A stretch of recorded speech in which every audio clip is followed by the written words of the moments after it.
A large mutated predator tramples through the Beast District's intersection chasing its prey when suddenly Haven Gate's mobile base appears from out of the folds of time, landing softly on a bed of air.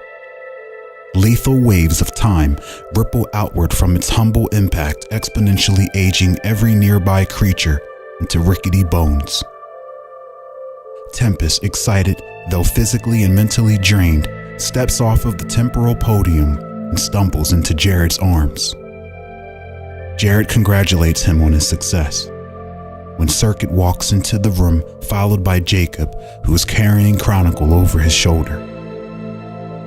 Tempest's face goes blank. He can see the sorrow pouring out of their hearts.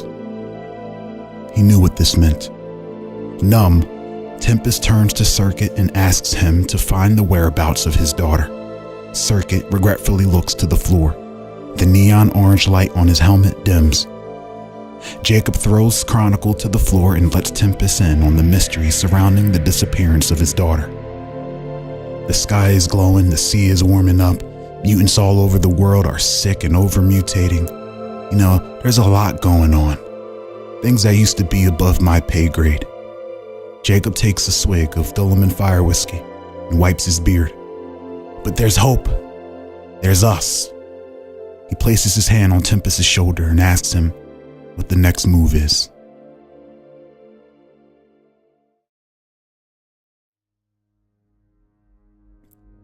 Deep within the abyssal realm, we see Rezanok Fenrius, now a vengeful alien wraith of charcoal black bones, cloaked in an enchanted garb, standing in front of an army of 1,000 empty cybernetic vessels called shivs.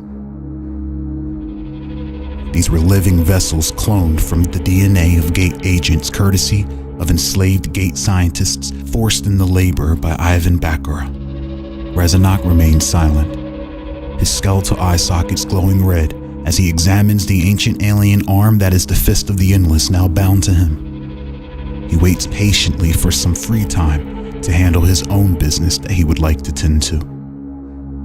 Ivan Bakura appears before him and puts his arm around Rezanok's shoulder and requests a moment to talk and walk with the young man.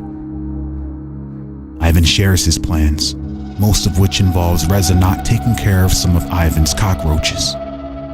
Once they level set, Ivan turns around and severs a patch of multi-dimensional fabric, opening a gateway into the real world, now lit with Yaga light. Rezanok begins to ascend from the abyss and onto the base plane for the first time in a long time.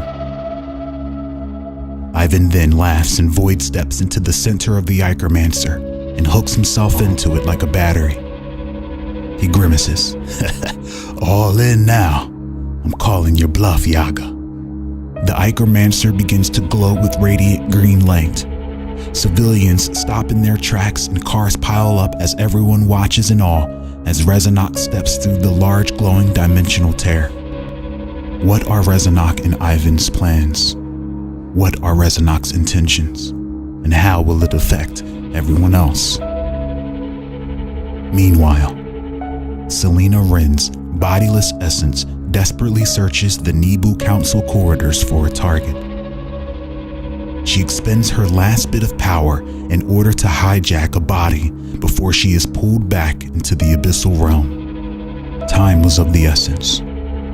Selena spots a peculiar target and leaps through the air to possess them, but she is deflected by a wall of purplish void chi energy.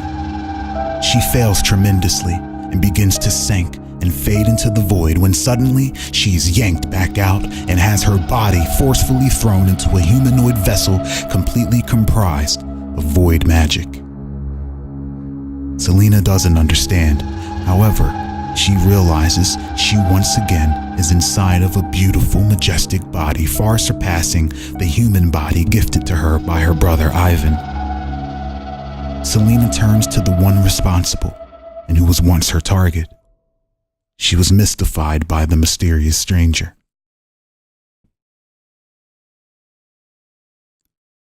Deftude sits kneeled before the throne of Nuad, the Emperor of the Endless, and promises the collection of the last Vitae child, followed by the destruction of all three. Def2 directs the Gygus Guardians to search the planet for her. He is then notified that they have entered the Necrophiend's home star system, but their momentum has been halted and Corrigan is unable to move the tank any further. Def2 questions the holdup when he suddenly sees it for himself. The Yaga Light. A golden construct, a fraction the size of the entire planet, latches onto the tank, deterring it from moving any further into the Necrophiend system. The golden construct begins to transform and unfold itself, revealing it to be a civilization formed by godly Nibunese technology. Sapathra, the realm of the beast god, a city of gold and glass, blended with beautiful Nibunese wildlife, all contained in a grand shell to protect its soon-to-be inhabitants from the perils of space travel.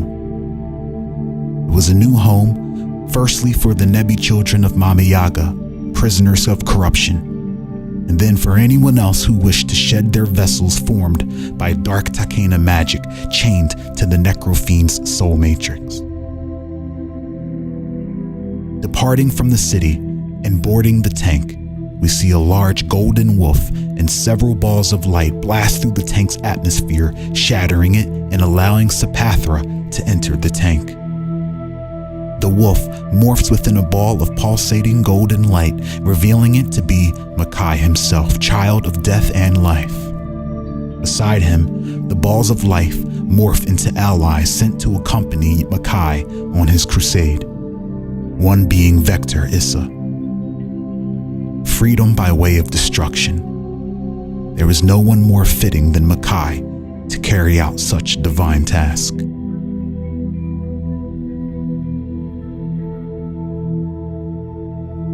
We see Jeremiah looking up into the bright sky as Nebi prisoners chant for the return of their beast king. Spooked, Jeremiah runs into the council chambers. He finds both of his other bodyguards dead on the floor. The head councilman walks out of the shadows.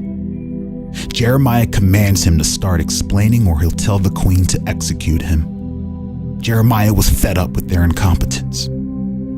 However, they weren't incompetent at all.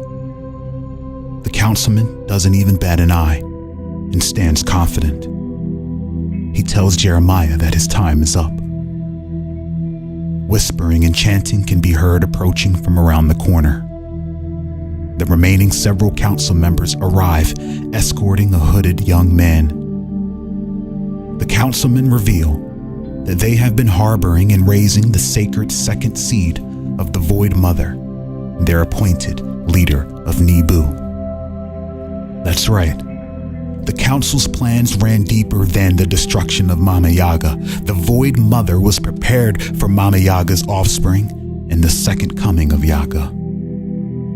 The young hooded one pulls back his council garb.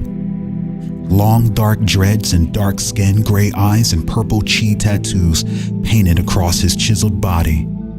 Peak Nebi perfection. Kadric informs Jeremiah that he is taking Nibu back after he handles Yaga Makai, and he has no intention of harboring Haven filth within it. Kadric signals for Jeremiah's capture as Selena Wren leaps from behind Jeremiah and grabs him by the neck as he screams profanities at her. Selena tells Jeremiah to watch his tongue. Selena? Jeremiah asks. Selena smiles and tells him to know his place. Jeremiah calms when he realizes it's her. Kadric looks up through the ceiling wreckage in disgust at the approaching light.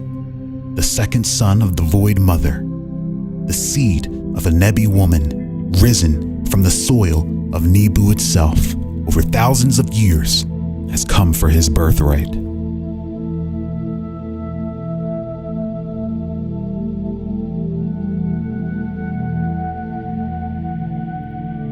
Hello, and welcome to the finale of Gamma Haven Season 2. This is the last episode, as well as the last phase conducted in this form and fashion. The outcome of these events will heavily impact the future of the series, especially as we move forward in favor of streamlined processes and routines that focus more on what makes this all so interesting: your characters. But more on that when it's time. For now, we must bring this saga to a close. This means a heavy focus on characters who have had a major impact on the grand scheme. At the cost of potential death and defeat, these characters will become part of Gamma Haven history at minimum. As a new player, if you want to appear in the finale, I encourage you to become familiar with what's going on. Do some research on the events in the past, the characters, hop in the Discord and politic with the players to see if you can become part of something bigger. Beyond the finale and going forward, there will be many opportunities to get involved, but as stated, the entire season has culminated to this last moment. Let's take a moment to consider what we have here. Haven Gate is a large benevolent force facing many global dilemmas. Their priorities lie with the well-being of the innocent and finding the daughter of Tempest. Their enemies are Nox, the mysterious kidnappers of Tempest's daughter, and all who threaten the innocent. If you are aligned with Haven Gate, let your alliance be known with your actions. If you oppose, well, I'm sure you'll show your hand. This is open and broad. There's a lot of opportunities for a lot of new characters looking to forge new pathways. Let's look at another issue.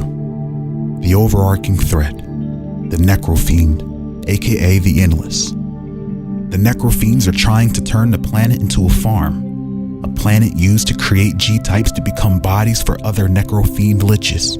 The Emperor, once grown up, will rule and use your planet for food, and likely your G-types to fight their battles.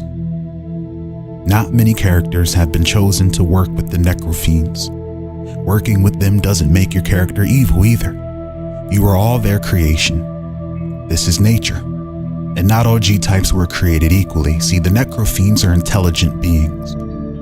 Intelligent G-types can coexist with them, such as Sheila Scorn, who has found a way to monetize the whole situation. Can your character benefit and coexist with them? Be of use to them? Or do you destroy your masters? Most of you aren't even aware of these people, so you may not fit in this situation at all. Last but not least, Yaga Makai returns to the tank to not only destroy Nebu but offer freedom to all who wish to be free through destruction. That's right, up until now G-types were in a never-ending cycle of reincarnation until Pope Turner destroyed the reset button. The player of Makai will attempt to destroy the tainted Nebu. Then whatever he does next is up to him. The allies that are with him are spots reserved for any new characters who wish to be Yaga-born. If this is the case, please refer to the Yaga-born race in the Lexicodex or connect with Makai in Discord to plan accordingly. There are several groups of new characters that I had in mind, and I hope that they take this opportunity to fit into this puzzle. I wouldn't want to force any new characters into any given situation unless they wanted it themselves. Especially when you have wild cards like Ivan Bakura and Rezanok Fenris on the prowl. Who knows what they're going to do next? In closing, no one is invincible, and players can be killed depending on who they cross paths with. What will you do?